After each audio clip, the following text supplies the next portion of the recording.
Hello to everyone. Today's topic that I will be discussing in this session is types of information system. Now, first of all, what is an information system? It is basically the name itself tells you information system, combination of two words, a system that gives you information.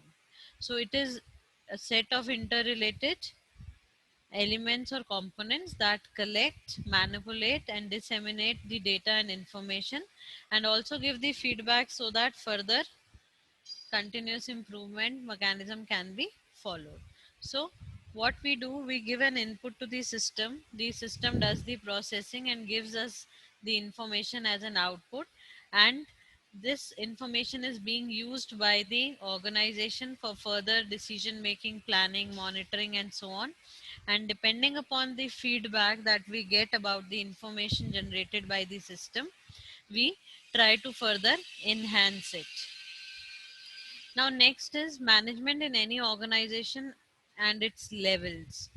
There are three levels of management: operational level, tactical or middle level, strategic or top level. Now, operational low level, basically, this is the management level that are at the lowest level, and they actually perform the work at the lowest level of the organization. For example, in case of banking sector, the person sitting at the desk who is doing the entry, cash withdrawal, and maintaining the details of all the transactions are the operational level staff. Whereas tactical or middle level staff are the supervisors, the one who are going to intermediate managers, those who are going to monitor the things. And strategic and top level management is the vice president, CEO of the company's board of directors that are the main at the top level and do the planning part of the business. Now here we can see some of the role of the top level management. They lay down the objectives and board broad policies of the enterprises and issues necessary instructions for the preparation of the budgets, procedures, schedules, and so on. It also prepares the strategic plans and policies for the enterprise and appoints the executive for middle level staff, departmental managers, and so on. It also controls and coordinates the activities of all the departments and are also responsible for maintaining a contact with the outside world. And basically, they provide the guidance and direction to the middle and lower level staff as to how the work is to be performed, what all are their expectations from them, and also provide the resources or arrange the resources for the for the proper functioning of the organization. So it consists of board of directors, president, vice president, CEOs, and so on. Next are the middle level managers. Basically, they consist of general managers, branch managers, and department managers. And their role is to that they are accountable to the top management. All the reporting and everything of the operational level staff is being done by the middle level managers. So they are accountable to give the information to the top management regarding the working of their departments. They execute the plans of the organization in accordance with the policies and directives of the top management. They make plans for the subunits and also participate in the employment and training of lower level or operational level management staff. They interpret and explain policies from top level management to lower level. And they are also responsible for coordinating the activities within the division or departments. The preparation of the reports and other important data that is to be submitted to the top level management is also the responsibility of middle level managers. They evaluate the performance of junior managers and might report to the top level. They inspire the lower level staff for giving the better performance and helps in designing and implementing the effective group and intergroup work information systems. Diagnosing and resolving problems within and among the work groups is also one of the responsibility of the middle level managers. Then comes the low level managers. They consist of section leaders, foremen, supervisors. Fine. They focus on controlling and directing, and they usually have the responsibility of assigning employees the various tasks that are given by the middle level managers, and they supervise the day to day activities of the lower level staff. So, first level managers are role models for employees, like for the basic supervision, motivation, career planning, performance feedback, and so on. Now let's move on to the types of information system. We can categorize the information system on the basis of their functionality. Basically, if we talk about the categorization broadly, it can be classified into operation support system and management support system. When we talk about the operation support system, it supports the basic business operations of the organization. And when we talk about management support system, it supports all the decision making powers and the managerial decision making of the organization. Now, further classifying the operation support system, it can be transaction processing system, process control, and enterprise collaboration system. Whereas if we categorize management support system, it is MIS, that is Management Information System, Decision Support System, Executive Information System. From the diagram, it is very much clear, like transaction processing system, they process the day to day business transactions. If we talk about process control systems, they are more related to the industrial processes like in chemical industry and all. If we talk about enterprise collaboration system, then team and work group collaboration comes into picture. If we talk about MIS, then reporting to the managers. DSS means interactive decision support system that provides the information that helps in further decision making. Executive information system, that is specific information system specifically built for the top level management only. Now let's see one by one the details regarding the various information systems. First is operation support system. Basically, what does it do? It processes the data that is being generated on the daily basis by the business operations. So all the day-to-day activities and their information is being organized and stored by the operation support system. For example, in a banking system, the operation support system are used to keep track of all the account details, the current balance, and in manufacturing unit, it helps to keep the track of the inventory and sales. Functions of operation support system, basically it is more related to service fulfillment, including the networks, inventory activation and provisioning. Service assurance, including fault and event management, performance management, quality of service management, customer service, and so on. Now comes the definition of MIS. Next system is MIS, Management Information System. The name itself tells you Management Information System.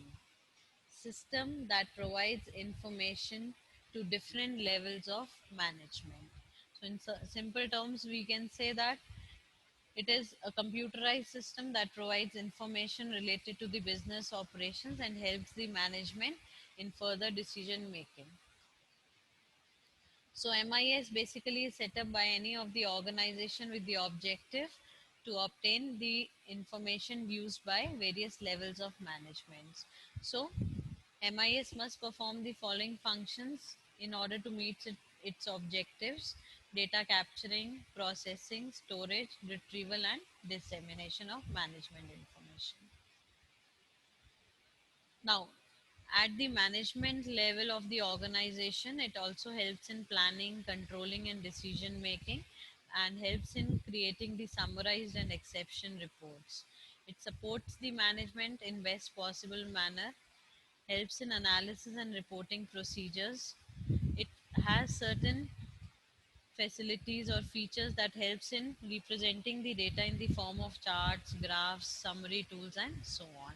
For example, if annual budgeting report is to be created, then MIS information, that is Management Information System, can give you the whole of the information. Then next we will be talking about transaction processing system. So it is a computerized system that perform and record the daily routine transactions necessary to conduct the business. So they work at the operational level of the organization. Now it is basically at this level, the goal of implementing the transaction processing system is to increase the speed, accuracy, and the efficiency.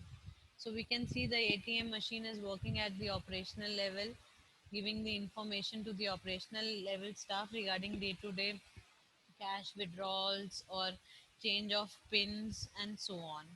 Then you have point of sale transaction information kept in the form of cash registers, accounting transaction information kept in your accounting systems. So transaction processing system, the word itself tells you that keeps the information regarding the various transactions. So it records both internal and external transactions for the company. So and it is the repository of data that is frequently accessed. It performs routine and repetitive tasks since day-to-day transactions are being recorded. So the tasks are mostly repetitive and less risk prone. Basically, the transactions are recorded in batch mode or online, and if it is recorded in the form of batch mode, the files are updated periodically, and if it is in online mode, it can be occurred done as and when the transaction has occurred.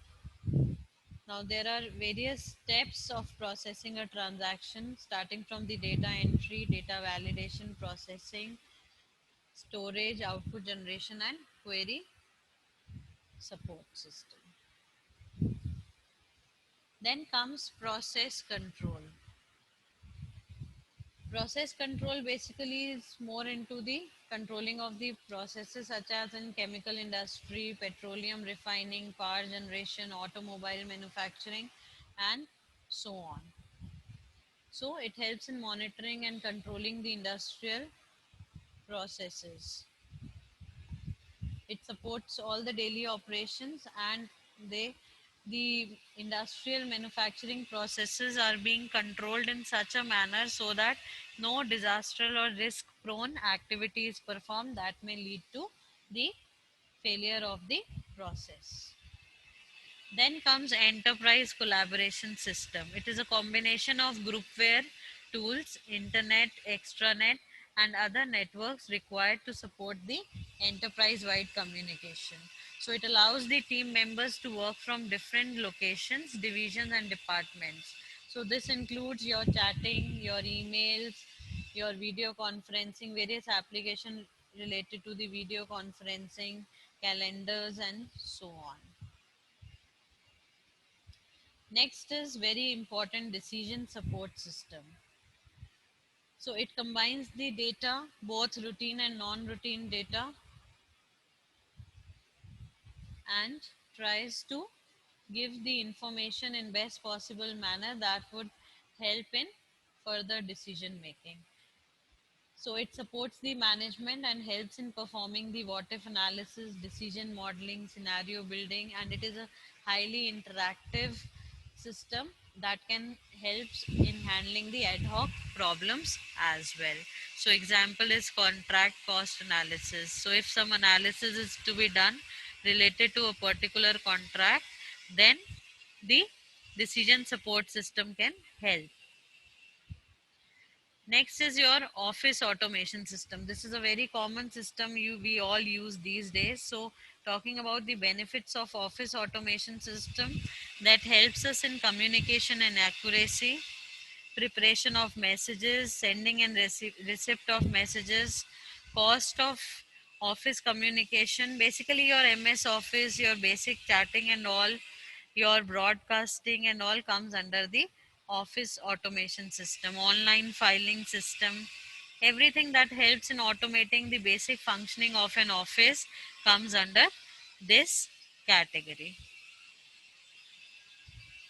Next is executive information system. Now, the name itself tells you executive information system that helps the top level executives in managing the information.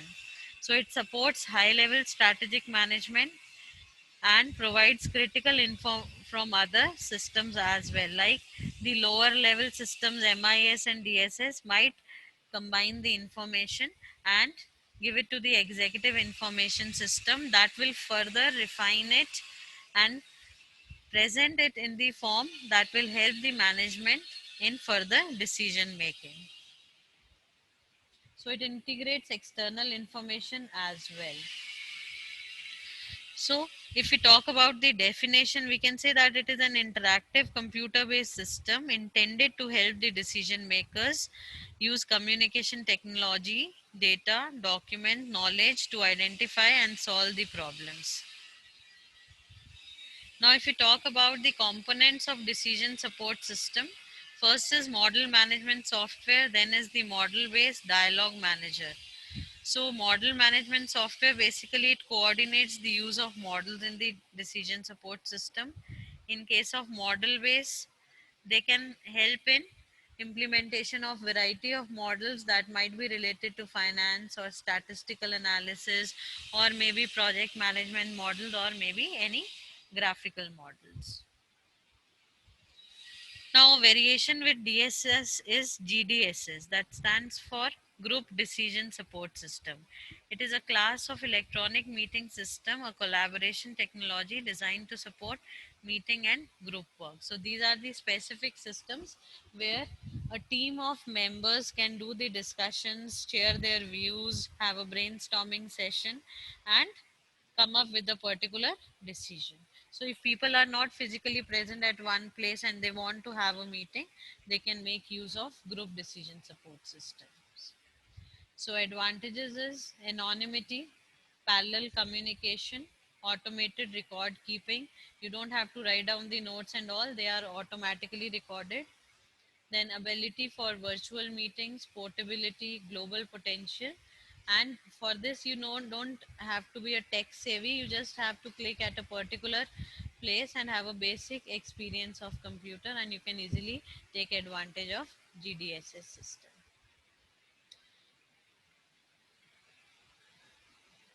Now, if we talk about the information flow in the business, then we can see that the operational level staff works at the lowest level. Then, in between are the process control systems, transaction processing systems, and then process control and transaction processing systems give information to the management information system. They further provide the necessary information to DSS, and this information is given to the managers that further give it to the top level management that would help the managers as well as the executives in decision making. Now, expert system, knowledge based expert system, it is one of the crucial MIS systems. It comes under MIS itself. It is a computer system that emulates or acts in all respects with the decision making capabilities of a human expert. We can say it is an intelligent computer program, and basically it is domain specific. Domain specific means expert system can be created for a particular domains, maybe for healthcare sector, wherein all the people can share their experiences, their reports, and everybody else from the same domain can take advantage of it. So, if we talk about components of an expert system, you have knowledge base, inference engine, and user interface. Knowledge base basically contains all the system's knowledge, all the algorithms, pseudocodes that would actually process the knowledge, rules, and regulations comes under the knowledge base component of expert system. Inference engine, brain of the expert system that provides the methodology of reasoning. So, whenever a user sends any of the query through the user interface, the inference engine processes it and then gives us the information from the knowledge base. So, user interface basically is a communication medium through which the end user interacts with the system. So, we can see the advantages of expert system: increased availability, reduced cost, performance, multiple expertise, increased reliability, fast response, and it acts as an intelligent tutor. So, this was all about the types of information system. Thank you so much.